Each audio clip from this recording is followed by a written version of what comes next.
Prime Minister's not here. We're waiting for Prime Minister Schmilhal.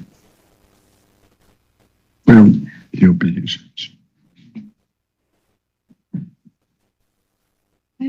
I don't. It's open.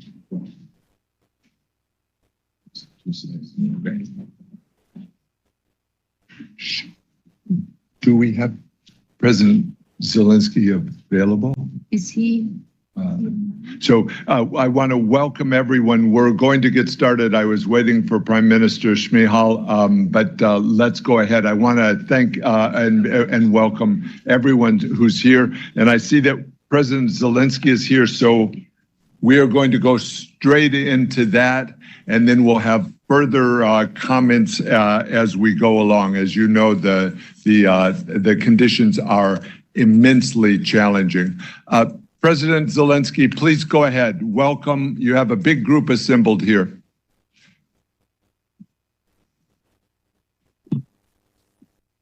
Thank you very much, President Mальпасса. Thank you.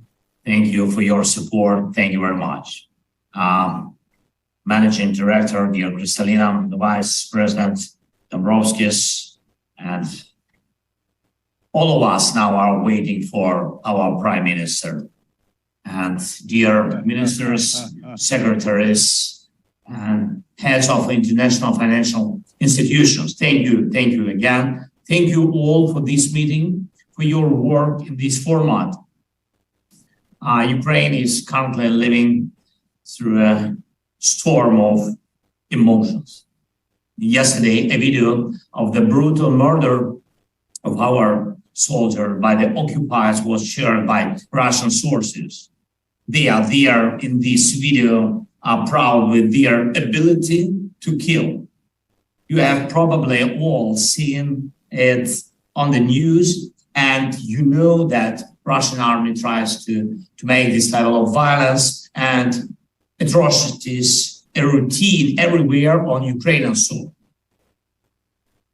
Every time when they do something like this, one gets shocked, like for the first time, and death brought by Russia must not become a usual routine.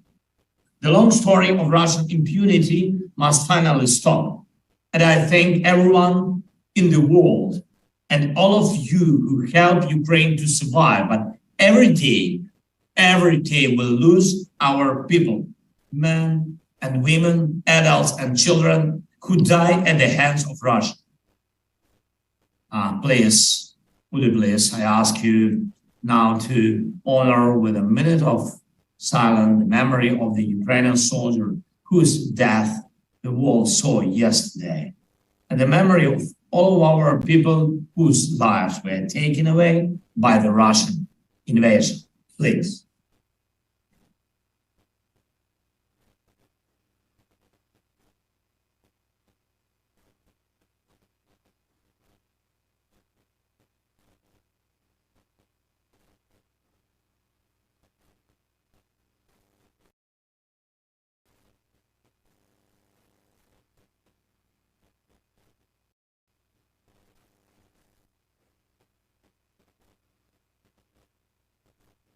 Thank you so much. Yes, thank you. Very important for all of us. Dear participants of this meeting, Ukraine will prevail in this war. It is only a matter of time when Russian aggression is defeated, but the evil state should not have any chance to win with ruins. What is always the goal of a terrorist? To break life. If not to kill, then damage. If not to destroy, then to make suffer. Any aggressor who hates life, whether he acts at a state like Russia or within a terrorist group or a single degraded individual, any aggressor always enjoys when he destroys and when the ruins have to be repaired for decades. Thousands and thousands of facilities in Ukraine have been ruined. Thanks to the partners, most of the expenses for maintaining a normal life have been secured for this year. but the basic needs for reconstruction remain open. It's housing, energy, transport, social and humanitarian sphere, public services. Recently, I visited the frontline regions and the regions of our country bordering Russia. It is so painful to see cities destroyed by terror, villages burned, and fields dead because they are mined. That's why supporting fast recovery is a part of counter-terrorism work. By rebuilding what has been ruined, we defeat the main goal of terror. We return their normal life. The second point, the essence of the evil state. For the first time in history, the world has such a vast opportunity to change, to charge the aggressor with compensation for damages. The one who is guilty of the unprovoked and illegal war. For example, the World Bank provided a new assessment of the losses and needs of Ukraine. $411 billion. Every day, Russia increases this account. The world has Russian assets of various types that cover such a level of losses. The world's potential aggressors are now looking. Will you do the right thing? It is realistic to confiscate Russia's assets as well as assets of persons connected with the ruling elite of the evil state. To confiscate and direct so that life in Ukraine can be restored. Russia must feel the full price of its aggression. Ladies and gentlemen, Ukraine makes two appeals to you. The first one, priority needs for reconstruction. And I thank you for the new program with the IMF, which is an important stabilizing factor for Ukraine. These will help us continue to fight. But in order for people to return to Ukraine, for the aggressor to lose not only on the battlefield, but truly in everything, we need the approval of the support program to cover the priority projects of fast recovery. The total volume of such projects is 14.1 billion US dollars. Our government officials who are now in Washington will present the details. And ladies and gentlemen, the second one, it's necessary to work on concrete mechanisms for using frozen Russian assets to compensate for the damage caused by Russia. It must be clearly stated that the assets, including the assets of the Russian central bank, will be confiscated. It will be a peacemaking act on a global scale. Potential aggressors must see this and remember that the world can be stronger. There may be different formats of solutions, but the faster and more effective the solutions are, the more reliable and long-lasting peace after this war will be. Ladies and gentlemen, there are no secondary front lines in this war. All of them require attention and trust. The financial front line in particular, we are doing our part, and I am grateful to everyone who helps, but the fundamental decisions are up to you, and I believe that they will be made. Thank you very much. Glory to all those who are now fighting for life and freedom for our people. Slava Ukraini!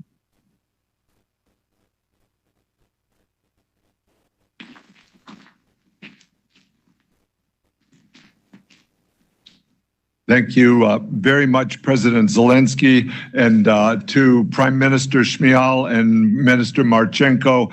We are very pleased to have you here today, and it's always a pleasure to be with Kristaliina Georgieva, Managing Director of the IMF, and I have the World Bank team that's been so involved with the support effort here with me. The Russian invasion of Ukraine has entered its second year and continues to cause immense human and economic suffering, and to have devastating repercussions for the global economy. As the president mentioned, the damage assessment that we've done shows $411 billion over the next 10 years of needs. It's important that we focus on what Ukraine needs now.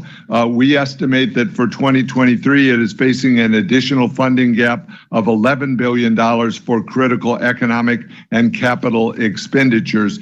To date, the World Bank has mobilized over $23 billion for Ukraine in emergency financing, of which $20 billion has been dispersed. This includes grants, guarantees, and linked parallel financing from many of you here today, from the United States, the United Kingdom, the European countries, and Japan. This financing benefits from robust supervision mechanisms to see that the money is spent where it is intended. Some donor funds are being channeled through the Ukraine Relief, Recovery, Reconstruction, and Reform Trust Fund. That's a facility established to mobilize additional support. Through IFC, our private sector arm, we have dispersed about $150 million to the private sector of Ukraine, with support from donor partners throughout Europe, and we've committed to share risk with IFC. We intend to ramp this up to $2 billion and mobilize an additional $1 to $2 billion from private partners. MEGA has issued more than $116 million in guarantees to Ukraine since the war began. It's critical to support the country's long-term growth through projects, interventions in sectors such as energy, infrastructure, transport, agriculture, and human capital. Our investments will be accompanied by advice on policies and reforms and structuring viable projects which can mobilize private capital to help Ukraine on its path to a sustainable future. So, President Zelensky, our resolve to support you and the brave people of Ukraine remains unwavering. I now turn to Prime Minister Shmyhal. Prime Minister, welcome. Thank you so much, dear Mr. President, dear Mr. President of World Bank, dear David, dear Madam Managing Director of IMF, dear Kristaliina, dear Madam Secretary, dear Janet, dear dear Mr. Vice President of European Commission, dear Valdis, dear friends from IMF team, distinguished Vice Prime Ministers, Ministers, CEO, Presidents, Vice Presidents, dear friends, colleagues, dear partners. Dear ladies and gentlemen, I want to thank all of our partner countries and international financial institutions who not only in word but also in deed prove their full support for Ukraine and give a decisive response to Russia's military invasion. We are grateful to our international partners for the already provided assistance and support to Ukraine in these difficult times. This assistance is unprecedented and we greatly appreciate it. But Ukraine's losses and expenses are unprecedented too. Due to martial law and heavy hostilities, we have a significant state budget deficit. We still need external support both to cover the deficit of the state budget and for the subsequent recovery of the economy and reconstruction of our war-ravaged country with the support of our international partners and donors. In this context, we are sincerely grateful to the team of the World Bank and the European Commission for the second edition of the Rapid Damage and Needs Assessment of Ukraine. Thank you for this. According to the second report, Ukraine's long-term needs for the reconstruction and restoration of the consequences of the first year of the war are estimated at US dollars 411 billion, as Mr. President said. Ukraine needs to attract urgently donor aid in the amount of 14 billions by the end of 2023. If international partners support the initiative of the World Bank, the European Commission and the UN and are able to allocate these funds in a timely manner by the end of June 2023, in this context, I'm glad to note the fateful decision of the International Monetary Fund for Ukraine to approval on the 31st of March 2023 on a new 4-year extended financing program, EFF, for our country with a total amount of 15.6 billion US dollars.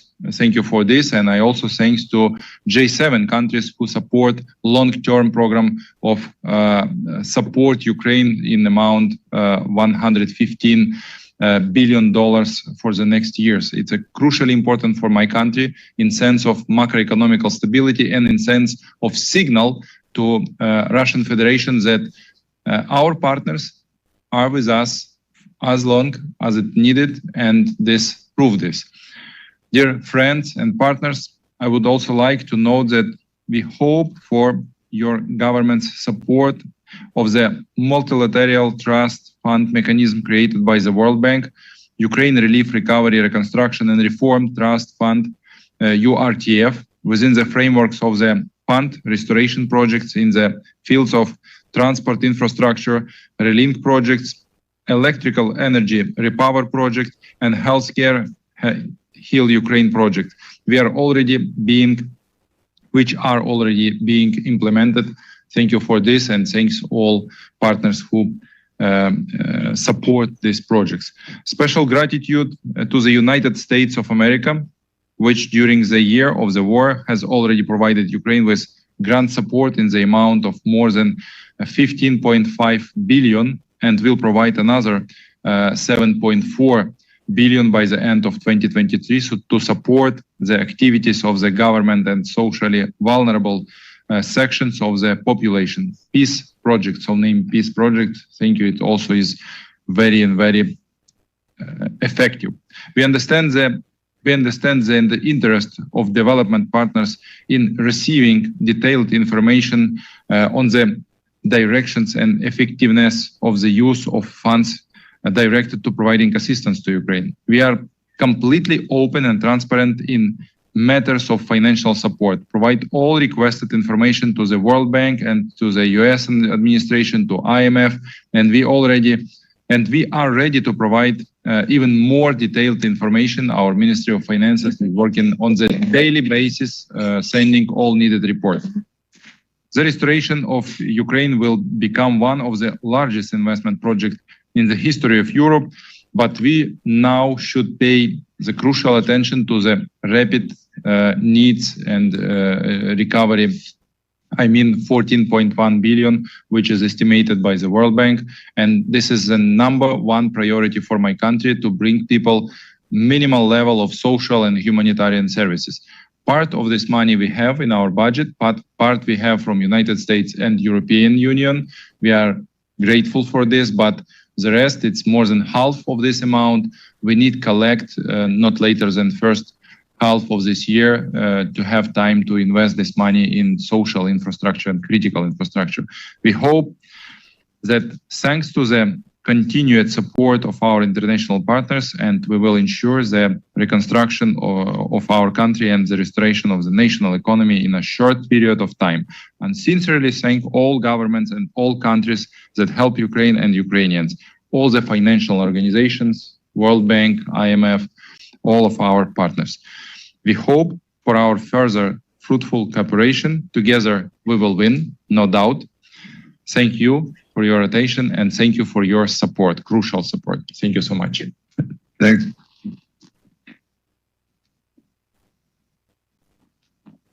Thank you, Prime Minister. Now, Kristaliina Georgieva, Managing Director of the IMF. Thank you, David, and so wonderful to hear from President Zelensky, from Prime Minister Shmyhal. to be right next to Minister Marchenko. A lot has happened since we met in October. Russia carried devastating missile attacks on critical infrastructure in Ukraine, causing loss of lives and tremendous hardship. Despite these attacks, the economy is working and the government is fully functional, delivering vital services to businesses and to households. Shops are open, people are going to work, banks are operating, companies and households are paying taxes. Minister Marchenko collected 36% to GDP in taxes last year. I saw in Irpin a wastewater treatment plant bombed by the Russians, fully restored and freshly painted. Victory of civility over evil. I saw how digital technology makes access to social and administrative services easier than before the war. Most businesses have fully restored their activities, some are expanding. Thanks in part to the rapid restoration of power, water, and heat after Russian attacks. The country is performing remarkably well under the most devastating of circumstances. And that is why it has the confidence of its people and it has the confidence of the international community. I'm proud that the IMF is part of this international support. I'm very grateful for the work we have done together to have a robust program under the extended fund facility. And as we heard from Prime Minister Šmihal, $15.5 billion from the IMF, putting together a framework for 4 years support of $115 billion. What we are achieving is, one, predictability, and those here around this work, around this table, make it possible.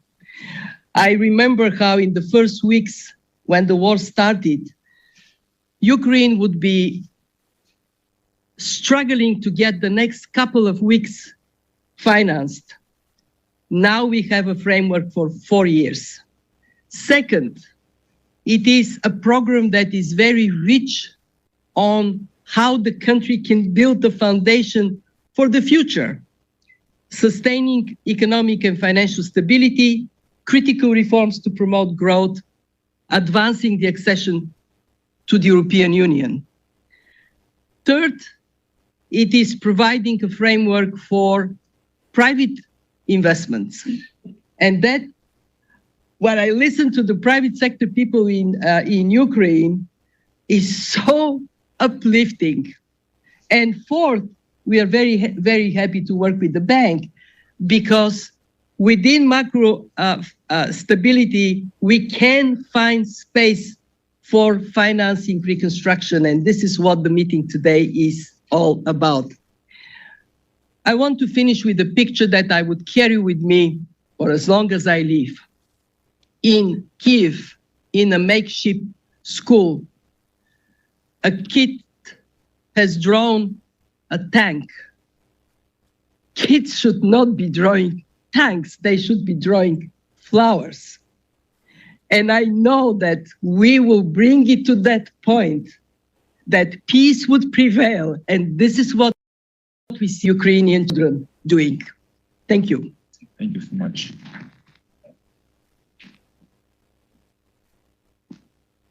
Thank you, Kristalina. That's a vivid image. U.S. Treasury Secretary Janet Yellen.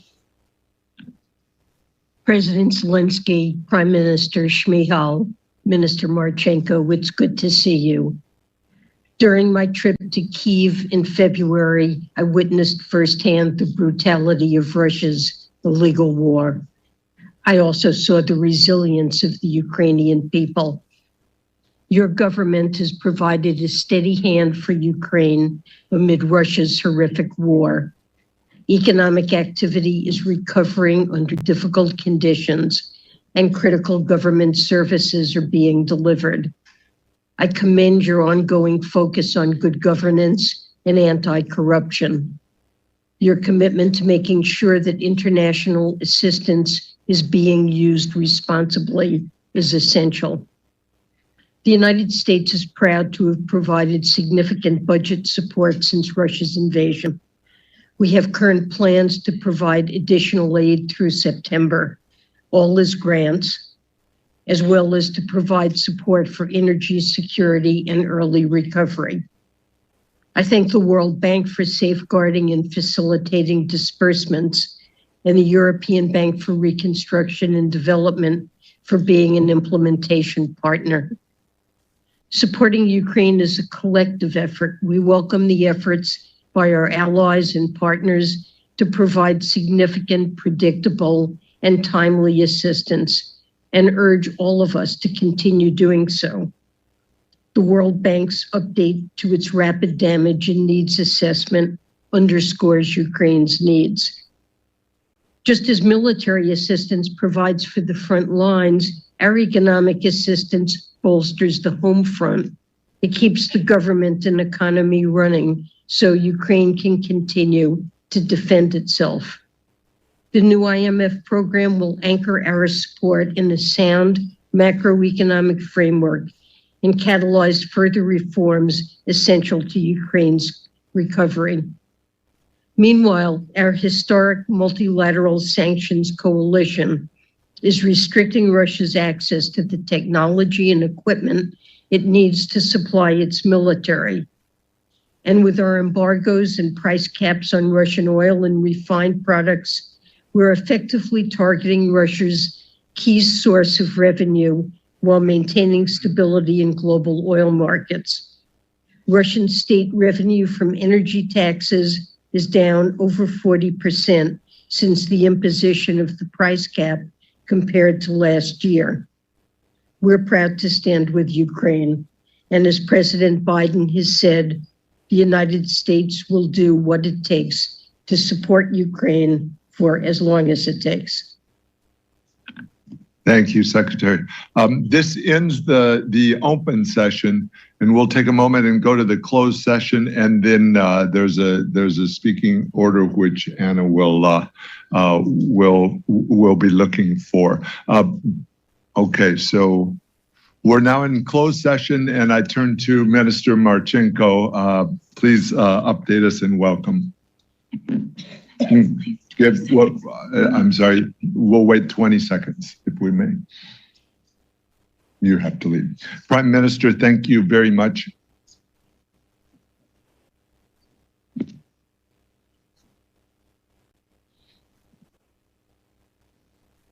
Okay, Minister Marchenko, please.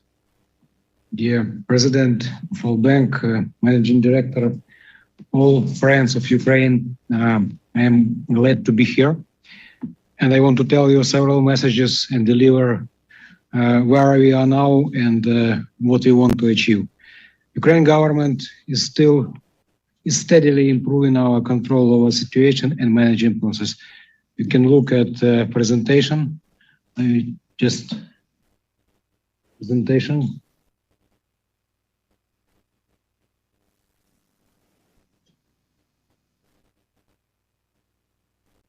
It's going to come. Okay, I can continue. Now we are far better than last year. Thank you.